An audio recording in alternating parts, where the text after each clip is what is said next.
Well, this next guy is from the New York Hall of Science, Adiel Fernandez. Adiel's fan club right over here. Okay, but we want everybody to be in Adiel's fan club, so Adiel's fan club. He is going to do something. He said, you know, like, I want to do something like about Lenz's law. I went, what? How many people know what Lenz's law is? Okay, this is terrific. By the way, I have to tell you, this is the weirdest experience being here because there's all of you folks out there and then one guy bobbing up to the ceiling. Every time you turn around and you take a look, there's this guy like flying up to the ceiling.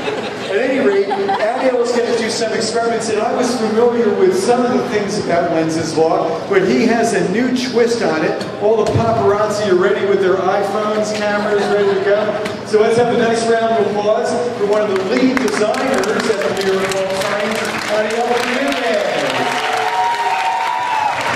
Good morning, everybody. Can everybody hear me okay? Excellent. All right. So, like I said, my name is Adiel, and I'd like to present to you one of my favorite demonstrations. It's based on a phenomenon known as Lenz's law.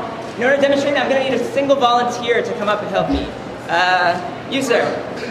Oh, boy. Yeah. All right. You can just step right up here. All right. So, I'd like you to inspect this pipe for me. Do you see anything inside of it?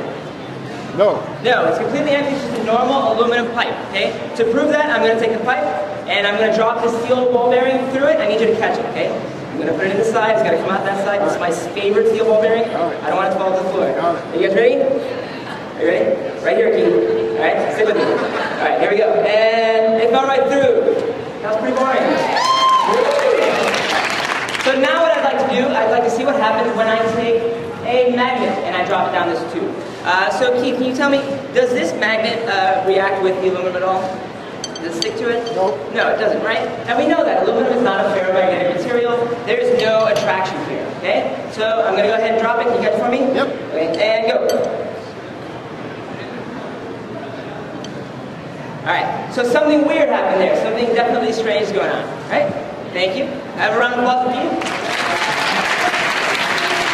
So what I'd like to do is, this demonstration a lot of you have seen before, let's try and add a little bit of a twist to it. First, let's see exactly how long it takes to fall down this plain aluminum pipe, right? So I need you guys to help me count, right? So I'm going to drop it, and 1, 2, 3, 4, 5, 6, 7, 8, 9. So 9 seconds. Let's see if we can get that time up a little bit. So what I'm going to do is, I'm going to put this in some liquid nitrogen, and while it's cooling, we're going to talk about what is actually happening here with Lenz's law.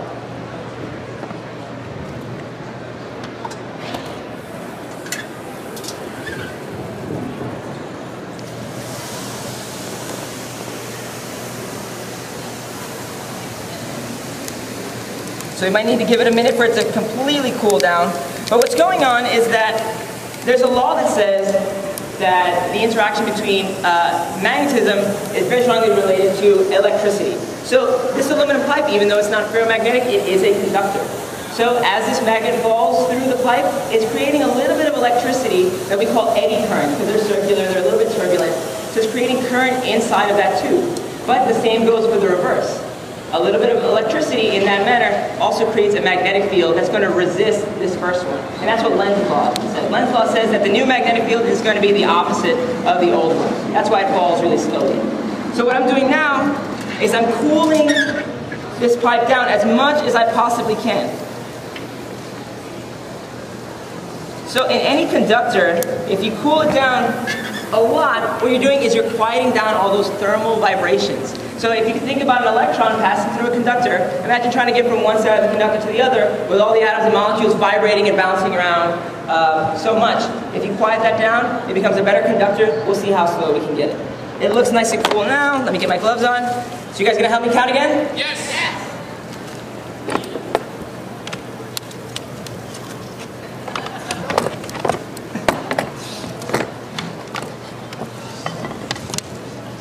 Here we go. 1, 2, 3, 4, 5, 6, 7, 8, 9, 10, 11, 12, 13, 14, 15, 16, 17, 18, 19, 20, 21,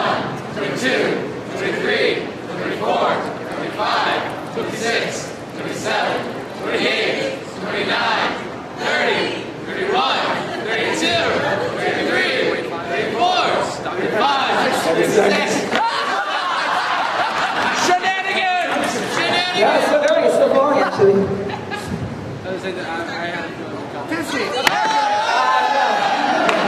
All right, so it's a pretty drastic change when you cool it down.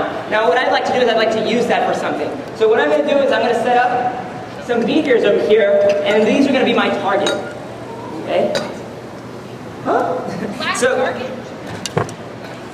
I have here a brass weight, it's 500 grams, and this weight is attached to some magnets. Now, just to prove it to you that this weight is heavy, it is very heavy.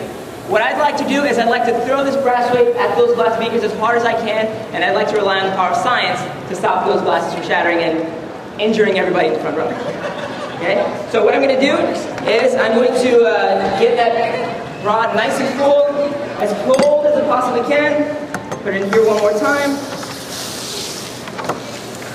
Okay? We'll give it 1 second to go. And while that's cooling off, this is actually the same technology that's used in almost all modern day roller coasters. If you look at the track close to where it starts off, there's a series of very, very strong magnets in the track, and you just run a conductor through those magnets and you have a very reliable, effective braking system that doesn't actually need electricity. So now I'm going to take these magnets, and I'm going to cool down the magnet also. This is going to help us. You force it down there. This actually helps us as well, because when you cool down the magnet, you're again quieting down those thermal vibrations that allows all those little magnetic particles to really be strong. Okay? I'm going to clamp it to the table, make sure it doesn't go anywhere.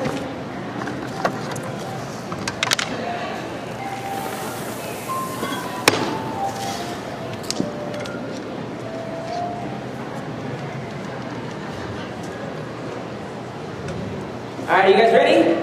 How much do you trust me right now? All right, let's go. 1, 2, 3. Oh, I got caught. Let's try that one more time. And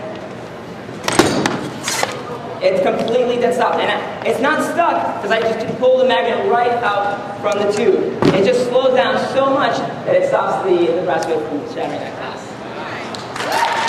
That's it, thank you guys very much. Thank you, Daniel Fernandez. Yes.